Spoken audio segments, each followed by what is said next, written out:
बुझ गे डीजे बिट्टू वाला का रे छौ बुझ गे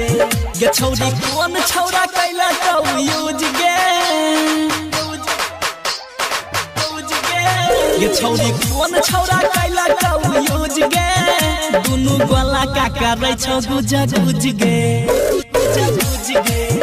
दुनु गोला का करे छौ बुझ गे पहिने काट रहो है गेलो बुझ गे दुनु गोला का करे छौ बुझ गे दुनु गोला का करे छौ बुझ गे रिकॉर्डिंग बाय मां लक्ष्मी स्टूडियो कुशेश्वर बाजार डीजे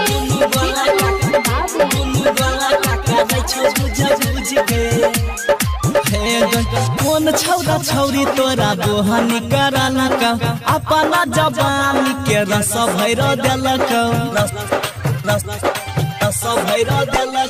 कौन छौरा छौरी तोरा दोहनी कराला का अपना जवानी के रस भैर देलक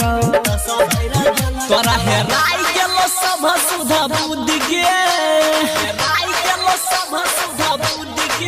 तोरा हेराई गेलो सब सुधा बुद्ध गे दुनु गोला का करे छौ बुझ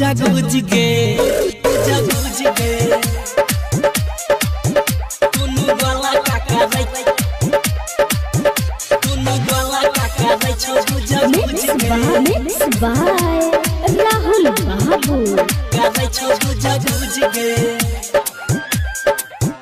दुनु गोला का करे छौ बुझ डीजे बिट्टू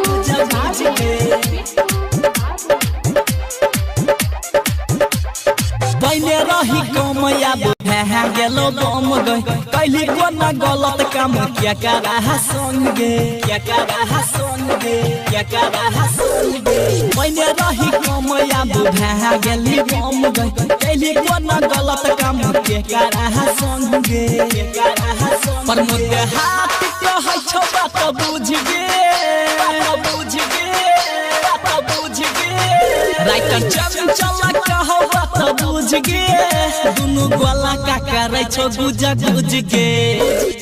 गोला का करे छौ बुझ गे दुनु गोला का करे छौ बुझ गे ये छौरी कौन छौरा कैला तो यूज गे दुनु गोला का करे छौ बुझ गे।